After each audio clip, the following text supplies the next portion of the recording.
का बैकबोन यानी कच्चा तेल और इसी के साथ नेचुरल गैस भी आजकल मार्केट के रेडार पर है। साल खत्म होने को है, इस पूरे साल के दौरान कच्चा तेल 100% से भी ज्यादा की तेजी दिखा चुका है। पिछले मात्र 15 दिन में कच्चा तेल करीब 15% चढ़ चुका है और ओपेक के फैसले के बाद भाव 10% उछल चुके हैं। रिटर्न के मामले में नेचुरल गैस भी पीछे नहीं है। इस साल करीब 60% की तेजी आ चुकी है। पिछले बार हमने देखा था सिर्फ 15 दिन में नेचुरल गैस करीब 30% उछल चुका है और फिलहाल 2 साल के ऊपरी स्तर पर कारोबार कर रहा है। ऐसे में आगे कैसा रहेगा कच्चे तेल और नेचुरल गैस का आउटलुक, ये हम जानेंगे अपनी इस खास पेशकश में।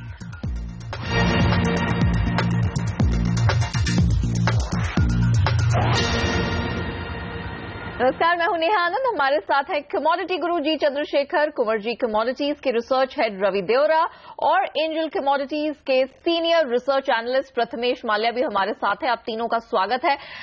प्रथमेश, सबसे पहले आपसे, एनर्जी कॉम्प्लेक्स ने बेहद शानदार रिटर्न कमा कर दिया है इस पूरे साल में। अभी भी आपको लगता है इसमें दम बाकी है, स्टीम बाकी है? कॉम्प्लेक्स में क्रूड और नेचुरल गैस सेकंड और थर्ड हाईएस्ट परफॉर्मिंग कमोडिटी बताया जा रहा है। इसका प्योर रीजन ये है कि ओपेक की जो मीटिंग थी रिसेंटली, उसमें काफी हद तक पॉजिटिव जो रिजल्ट है वो आया है। उन्होंने कहा है कि 1.2 मिलियन पर डे की कटौती करेंगे। हालांकि ये कटौती जनवरी से स्टार्ट हो सकती है। उसी एंटिसिपेशन में आपको क्रूड में रिसेंट रैली देखने को मिली है। हालांकि अगर आप आज के सेशन में देखोगे तो करीब 2% की गिरावट देखने को मिली है डोमेस्टिक बाजार में। तो ये एक अपॉर्चुनिटी का संकेत है जहां पे आप एंटर करने की उम्मीद रख सकते हो। आपका जो ऊपर का टारगेट रहेगा करीब 54 से 56 पॉसिबल दिख सकता है आपको इस काउंटर में। और क्या नेचुरल गैस में भी इतना ही दमखम आपको दिख रहा है? Because natural gas second highest performing commodity है across non agri commodity space में। ये मोमेंटम काफी हद तक कैप्चर्ड है। अभी जस्ट ईयर एंड होने के कतार पर है। तो मैं समझता हूं कि नेचुरल गैस जैसे जैसे आगे बढ़ेगा और कूलिंग होती जाएगी यूएस में, ये कमोडिटी भी वैसे ही मोमेंटम देखने को मिल सकती है। ओके, यानी कि दमखम अभी एनर्जी कॉम्प्लेक्स में बाकी। चंद्रशेखर जी, अब एक एक करके हम सबकी एनालिसिस करेंगे। कच्चे तेल से शुरुआत करेंगे। आप तो पूरी ग्लोबल इकोनॉमी की बारीकियों पर नजर रखते हैं। ओपेक का कदम सबसे यहां पर लेटेस्ट और बड़ा रहा है। उसके कदम के बाद कच्चा तेल एकदम से हमने देखा स्प्रिंट किया है, 10% भाग गया है। अभी भी आपको लगता है इसमें दमखम है या सिर्फ ये एक रिएक्शन मात्र ही था? मैं समझता हूं एक रिएक्शन है, क्योंकि ओपेक और रशिया के बीच में एक समझौता आ चुका है। और मगर इसके अलावा भी बड़े उत्पादक है जिन्होंने कोई अभी एग्रीमेंट के बारे में सोचा नहीं है। तो दिस इज नंबर 1। दूसरा सबसे महत्वपूर्ण बात यह है कि अमेरिका में उत्पादन बढ़ेगा शेल ऑयल का। जैसे भाव बढ़ता है, वहां के जितने भी उत्पादन की कटौती की थी वो सब लोग अब they will start ramping up production, उत्पादन बढ़ने लगेगा। तो अमेरिका में मैं देख रहा हूं रिग काउंट जो कहा जाता है, पिछले 1 या 1.5 महीने में ज्यादा ही रिग्स अब उत्पादन में आ चुके हैं। और तो खास सप्लाई में जो कटौती आएगी ओपेक और रशिया का समझौता के वजह से, उतना ही उत्पादन अमेरिका से मिलने का संभावना अब बढ़ रहा है। मगर टेम्पररीली जरूर एक मार्केट को एक सरप्राइज है, एक शॉक है। और मगर इसमें ज्यादा मार्केट ओवरशूट करता है, इधर टू द अपसाइड और टू द डाउनसाइड। तो ये लेवल्स 3 या 6 महीने का जो हम टाइम फ्रेम देखेंगे तो these are not sustainable levels, क्योंकि production will be ramped up और सप्लाई सुधर जाएगा। ठीक है सर, आप इसको रिएक्शन, जी, आप रिएक्शन मात्र इसको मानते हैं। लेकिन सर फिर मुझे ये बताइए, $40 का एक लेवल काफी समय से बतौर सपोर्ट कच्चे तेल ने होल्ड करके रखा और फरवरी से अब तक एक 100% का उछाल, क्या ये सिर्फ एक रिएक्शन मात्र पूरे साल रहा है? क्या इसके अपने फंडामेंटल्स कुछ नहीं रहे हैं कि इस तरह की तेजी देखने को मिली हो? नहीं, मैं आप जो रिएक्शन बोल रहे हो $50 का जो 52, 53, 54 हो रहा है, वो एक टेम्पररी रिएक्शन है। मगर हम ये पूरा साल का हम देखेंगे, मैं एक बताना चाहता हूं, फरवरी महीने में मैंने एक सेमिनार किया था इंडियन मर्चेंट्स चेंबर में, जहां मैंने बताया कि in the last quarter of this year crude का भाव $45 हो जाएगा, जब फरवरी में $25 से $27 था। तो मार्केट रीबैलेंस करने शुरू किया है इस साल में, और ये रीबैलेंसिंग प्रोसेस जारी है, और उसके अंतर्गत अभी ये जो समझौता आया है ओपेक और रशिया का, उसके वजह से एक लिफ्ट, एक उछाल मार्केट को ट्रिगर मिल गया है। Okay, very well. रवि, आपको इस चर्चा में शामिल करूंगी। यहाँ पर प्रथमेश को लगता है थोड़ा सा और स्टीम बाकी है, चंद्रशेखर जी इसे रिएक्शन बतौर एक ट्रिगर बतौर ऊपर चढ़ता हुआ देख रहे हैं। मैं आपसे समझना चाहूंगी जो लेटेस्ट रिएक्शन इस पूरे इवेंट में रहा है वो ये कि रशिया भी हामी भर रहा है प्रोडक्शन घटाने को लेकर। औपचारिक ऐलान उनकी तरफ से नहीं आया है, लेकिन ये खबरें पूरे मार्केट में फ्लोट कर रही हैं। क्या कच्चे तेल के लिए रूस की हामी भरना और उत्पादन कटौती में एक हिस्सा बनना एक बड़ा ट्रिगर हो सकता है? अभी मुझे लग रहा है कि ये सेंटिमेंटल ट्रिगर है। लास्ट टाइम भी क्रूड ने ये प्राइस से रैली लिया था एंड $52 तक गया था। तब मार्केट में ओपेक की एक्सपेक्टेशन थी, बट ओपेक की ओर से कोई भी कटौती नहीं आई, तो इस हिसाब से प्राइसेस फिर से $42 को अटेम्प्ट करने चले गए। बट दिस टाइम 1.2 मिलियन जो कट होने वाला है, तो मुझे लग रहा है कि एक सेंटिमेंटल, एक पॉजिटिव न्यूज क्रूड के लिए, और जल्दी रशिया एंड ओपेक कंट्रीज या रशिया और सऊदी अरेबिया के बीच एक समझौता हो सकता है। अभी कोई औपचारिक ऐलान रशिया की ओर से नहीं आया, बट डेफिनेटली रशिया भी इसमें साथ देगा, और रशिया में भी ये एक प्रोडक्शन जी को कटौती है वो आगे जाके भी रशिया भी उसमें सहयोग देगा। तो मुझे लग रहा है कि ये जो प्राइसेस है वो आगे जाके भी हमको इंडियन मार्केट में हायर दिखेंगे। दूसरा मेजर रीजन है कि लास्ट टाइम जब क्रूड के प्राइस बढ़े थे तब डॉलर का जो इंडेक्स था, यूएसडी INR का जो पेयर था वो 66.20 66.40 के करीब था। अभी वो पेयर यहाँ से ₹2 ऊपर है, तो मुझे लग रहा है कि वो भी एक फैक्टर हमको देखना चाहिए। एंड साथ में तीसरा है कि जो भी यूएस के इकोनॉमी के डेटा निकल के आ रहे हैं वो काफी बूस्ट है। मैन्युफैक्चरिंग बूस्ट के लिए ट्रंप ने ऑलरेडी ऐलान कर दिया है। तो मुझे लग रहा है तीनों फैक्टर क्रूड के लिए अभी तो पॉजिटिव सेंटीमेंट की दौर से वर्क करेंगे। एंड $54 to $55 का अटेम्प्ट आपको जल्दी WTI क्रूड में देखने को मिल सकता है। प्रथमेश, आपसे एक चेक लूंगी। तेजी आपने कहा यहां से बाकी है, $54-56 के लेवल्स की आप बात कर रहे हैं। रूस के ट्रिगर को अगर यहां पर जोड़ा जाए तब भी क्या आप यही टारगेट देखेंगे या फिर आप टारगेट अपने रिवाइज करेंगे? देखिए, रशिया की तरफ से कमेंट्स आ रहे हैं कि वो कटौती ले सकते हैं 300,000 बैरल्स पर डे। हालांकि एक्चुअल इंप्लीमेंटेशन में अगर ये बात करें तो रशिया की जो सारे प्रोडक्शन है वो ऑलमोस्ट ठंड जगह पर है, तो उनको एक्चुअली प्रोडक्शन कट लेना थोड़ा सा मुश्किल दिखाई देता है। लेकिन रशिया की तरफ से अगर स्टेप्स इंप्लीमेंट होता है कटौती की, वो इंप्लीमेंट कर देते हैं, तो फिर आपको ऑयल में और तेजी देखने को मिल सकती है। ओके, टारगेट्स किस तरह के होंगे? अगर ऐसी सिचुएशन में आप क्या कोई नंबर यहां पर रखना चाहेंगे घरेलू बाजार में, इंटरनेशनल मार्केट्स में? घरेलू बाजार में आपको 3,600 से 3,800 तक का लेवल देखने को मिल सकता है आपको, लेकिन एंट्री पॉइंट जो रहेगा वो डिप्स पे रहेगा। 3,200 3,300 के आसपास आपका एंट्री पॉइंट रहेगा। ऊपर में आपको 3,800 के भाव देखने को मिल सकते हैं। ओके, चंद्रशेखर जी, आपके सामने भी मैं वो रशिया से जुड़ा हुआ सवाल ही पहले रखूंगी। हमने जिस तरह की ओपेक की हिस्ट्री अभी तक देखी है, रशिया का उसके साथ जो केमिस्ट्री देखी है, अब जो दावे ओपेक सामने लेकर आ रहा है, having read the entire situation, आपको लगता है कि वाकई में रूस इस योजना में शामिल होगा? क्योंकि ऐसा हमने कई सालों में होते हुए देखा नहीं है, और अगर ऐसा होता है फिर टारगेट्स आपके अनुसार, आपकी रीडिंग के अनुसार, एक्सपीरियंस के अनुसार क्या हो सकते हैं कच्चे तेल में? हमें we need to build scenarios markets में। हम scenario A, scenario B, scenario C, ऐसे हमें सिनेरियो बिल्ड करना चाहिए। पहला सिनेरियो होगा रशिया जुड़ जाता है ओपेक का साथ और एक उत्पादन में कटौती आती है, तो उसका जरूर एक प्राइस इंपैक्ट निकलेगा। और दूसरा है रशिया जुड़ जाता है, एक एग्रीमेंट करता है, मगर ज्यादा उसका प्रोडक्शन कट नहीं होगा, तो उसका एक दूसरा सिनेरियो है। तीसरा है कि वो समझौता में शामिल होगा ही नहीं। ऐसे देयर आर 3 पॉसिबल सिनेरियोस। तो हर एक सिनेरियो हम लेंगे तो उसका इम्पैक्ट ऑन द मार्केट अलग रहेगा। तो हमें पता नहीं क्या होने वाला है, मगर ये तीनों सिनेरियो आर इक्वली पॉसिबल कि रशिया समझौता में जुड़ जाता है और ज्यादा प्रोडक्शन काटने का एक एग्रीमेंट करता है। Second, he will Russia may join the agreement but cut only a very small part of the production. Third, they will say no, we reject it.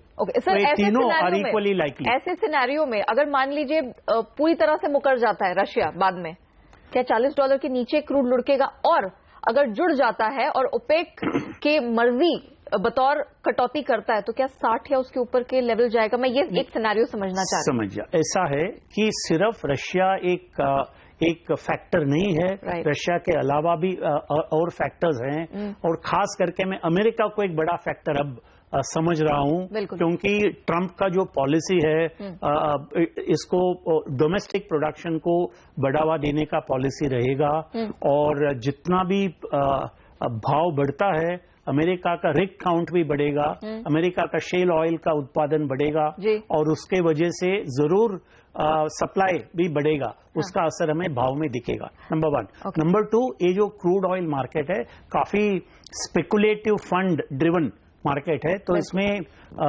Speculators और इन्वेस्टर्स अब जो भी कहिए उनका भी एक बड़ा हाथ है। जैसे उन्होंने देखा कि एक समझौता हो रहा है, उत्पादन में कमी, उत्पादन ओपेक और रशिया मिल करके उत्पादन काट देंगे तो some funds are moved in, मगर ये समझौता फेल हो गया या इसका कोई बड़ा असर नहीं पड़ा तो the funds will withdraw from their positions, तो उसका भी एक असर मिल सकता है। चंद्रशेखर जी, यहाँ मैं एक और बात ऐड करना चाहती हूँ। हम सप्लाई की तो बात कर रहे हैं, प्रोडक्शन में कटौती सप्लाई की, लेकिन डिमांड की चर्चा, क्योंकि डिमांड भी तो बहुत इंपॉर्टेंट है। EIA ने कुछ हफ्तों पहले ही ये बात साफ तौर पर रखी थी कि अगर यहाँ पर कटौती होती भी है, आपने राइटली कहा कि अमेरिका की तरफ से यहाँ उत्पादन में बढ़ोतरी दिख रही है, 3% की बढ़ोतरी पिछले साल से अब तक देखने को मिली है। सामने डिमांड कैसी है? अगर डिमांड सामने निकलकर नहीं आती, प्रोडक्शन में कटौती कर भी देते हैं, सप्लाई थोड़ा सा स्क्वीज हल्का हो भी जाता है, तो भी क्या ये एक सस्टेनेबल फैक्टर होगा? मैं समझता हूँ डिमांड स्टेडी रहेगा, जितना 2016 में था उससे मार्जिनली ज्यादा डिमांड निकल सकता है 2017 में। उसके 2 या 3 कारण है। एक है US economy is doing reasonably well, तो वहां कंजम्पशन बढ़ेगा, और मैं समझता हूं चीन में भी अब जो उनका इंटरनल रिफॉर्म्स प्रोसेस है, एक स्टिमुलस पैकेज निकल कर आने का संभावना अब ज्यादा मैं देख रहा हूं, तो उसके वजह से भी डिमांड बढ़ने का संभावना है। Europe is of course not in a good shape, तो यूरोप में there'll be no growth in consumption, demand में ग्रोथ नहीं होगा, मगर demand will remain steady in Europe. तो ये सब देखते हुए कोई बड़ा डिमांड में उछाल नहीं आएगा, and demand will be very very steady. 2015 में दी इंक्रीमेंटल डिमांड, वो कहा जाता है हर दिन 12 लाख बैरल का इंक्रीमेंटल डिमांड था, मगर वो 2016 में जरा सा घट गया है, 10 लाख बैरल से भी नीचे है, मगर इट इज स्लाइटली रिबाउंड। 2017 में थोड़ा रिबाउंड करके शायद 1 million barrels a day will be the incremental demand for. चलिए, इसी नोट पर हम रुकते एक छोटे से ब्रेक के लिए, लेकिन बने रहिएगा हमारे साथ। ब्रेक के बाद जब लौटेंगे चर्चा जारी रहेगी और नेचुरल गैस की चाल आगे कैसी रहेगी इसको भी समझेंगे।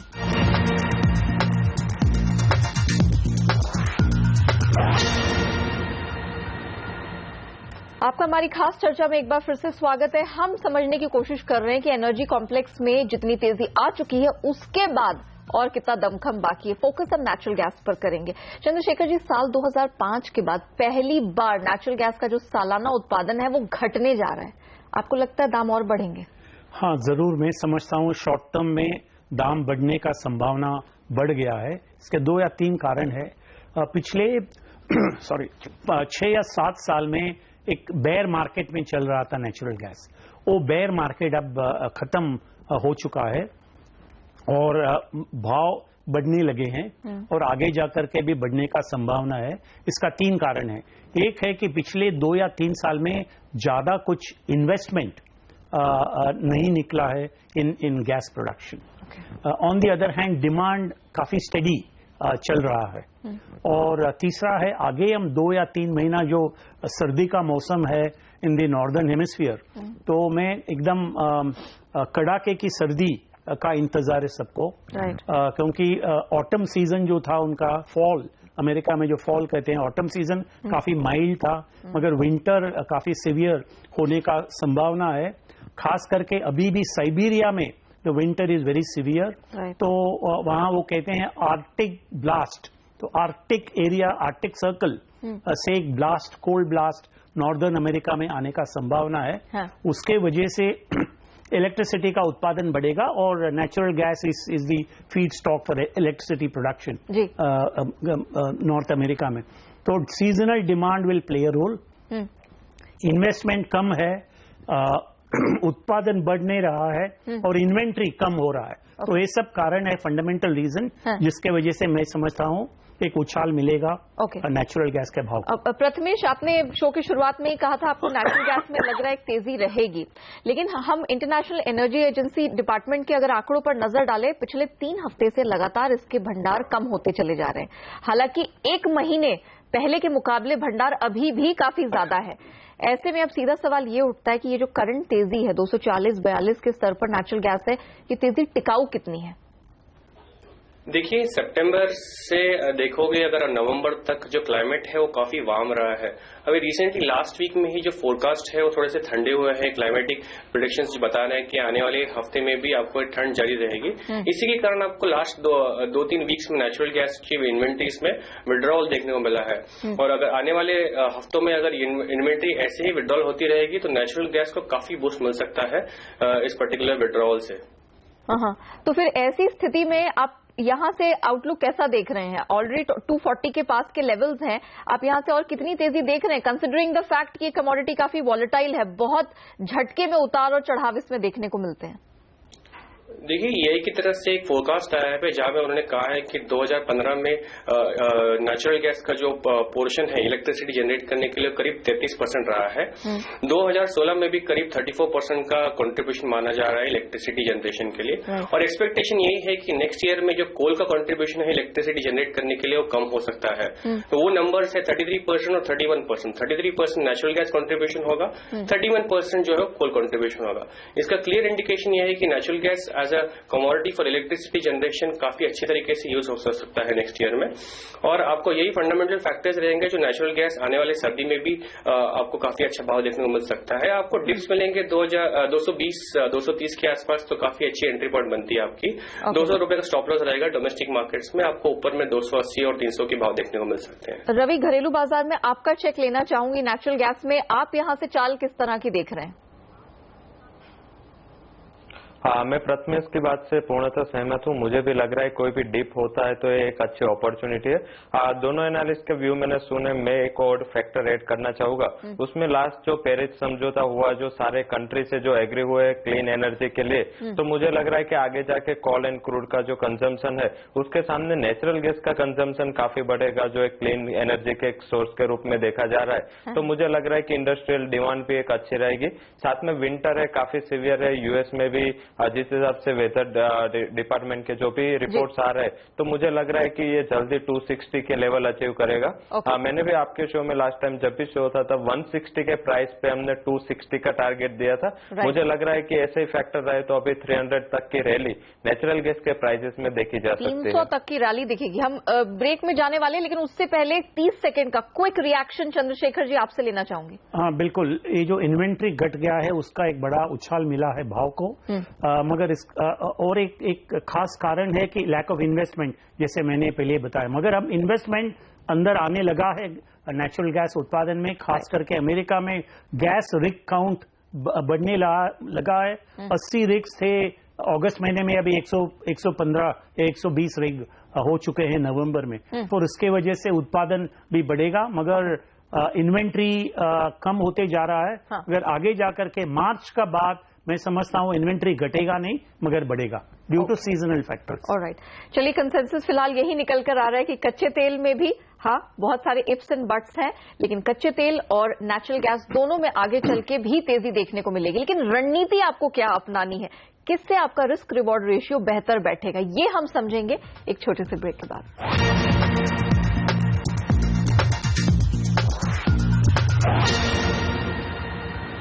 कैसी रणनीति अपना के आपको कच्चे तेल और नेचुरल गैस की तेजी का फायदा आगे भी मिल सकता है, ये हम समझेंगे। अब चंद्रशेखर जी, आपसे डायरेक्शन समझना चाहेंगे हमारे दर्शकों के लिए। हाँ जरूर, नेचुरल गैस में मैं जरा सा बुलिश हूं। अब कोई भी इसमें इन्वेस्ट करेगा, निवेश करेगा, तो 2 या 3 महीने में एक अच्छा रिटर्न मिलने का संभावना मैं देख रहा हूं। मगर फरवरी महीने के बाद जरूर एक करेक्शन आएगा बिकॉज ऑफ सीजनल फैक्टर्स, तो होल्ड इट फॉर 2 months और 2.5 3 months और बाद में बेच देना चाहिए। चलिए स्पेसिफिकली कच्चे तेल नेचुरल गैस में क्या करें प्रथमेश? कच्चे तेल में आपको 3,350 3,400 के रेंज में आपको बाय करना चाहिए। आपका स्टॉप लॉस रहेगा 3,100 का। आपको ऊपर में 3,600 से 800 के भाव देख सकते हैं। नेचुरल गैस में भी आपको बाय करने की रणनीति रहेगी 220 210 के रेंज में आपको बाय करना, 220 से 230 के रेंज में बाय करना संभावित है। 200 का स्टॉप लॉस रहेगा। ऊपर में 260 से 280 के टारगेट देखने को मिल सकते हैं। ये दोनों जो आपने रणनीति सुझाई है, ये किस तरह के ट्रेडर्स के लिए कितना टाइम फ्रेम देना होगा इसे? करीब 1.5 से 2 महीने का टाइम फ्रेम मैं समझता हूं, जहां पे ठंड बढ़ सकती है और अकॉर्डिंगली आपको इस प्राइस में ट्रैजेक्टरी आ सकती है। प्राइस ट्रैजेक्टरी में ये मूवमेंट दिख सकता है। रवि, आपके हिसाब से कैसा आउटलुक रहेगा? रणनीति क्या अपनाकर चली जा सकती है? हाँ, मुझे लग रहा है नेचुरल गैस में short term means 15 to 20 days के लिए यहाँ से बाय करना है। 223.50 का स्टॉप लॉस लगाना है एंड टारगेट हमारा रहेगा, first target for 15 to 20 days is 258 and short term player जो लोग 2 महीने के लिए रुकना चाहते हैं उसका टारगेट होगा 280। दूसरा कॉल क्रूड ऑयल में रहेगा, क्रूड ऑयल 3370 के करीब बाय करना है। स्टॉप लॉस जिसका रहेगा 3198 एंड टारगेट रहेगा 3800। क्रूड का टारगेट 1.5 महीने के लिए, तो दोनों स्ट्रेटेजी से जो 1.5 से 2 महीने तक बुलिश ही रहेगी। ऑलराइट, यानी कि 1.5 से 2 महीने के लिहाज से, यानी कि नए साल में जाते जाते एनर्जी पैक से आपको बेहतरीन तोहफा मिलने वाला है कच्चा तेल नेचुरल गैस। आप 1.5 से 2 महीने के लिहाज से इन रणनीतियों को अपनाएंगे तो आगे भी बहुत बेहतरीन मुनाफा आपको देखने को मिल सकता है। रवि, प्रथमेश, चंद्रशेखर जी, आप तीनों का बहुत शुक्रिया समय निकालकर हमारे साथ जुड़ने के लिए, इस चर्चा में शामिल होने के लिए और हमारे दर्शकों को राह दिखाने की मुनाफे की। तो फिलहाल हमें दीजिए इजाजत, लेकिन आप बने रहिए, देखते रहिए CNBC आवाज। नमस्कार।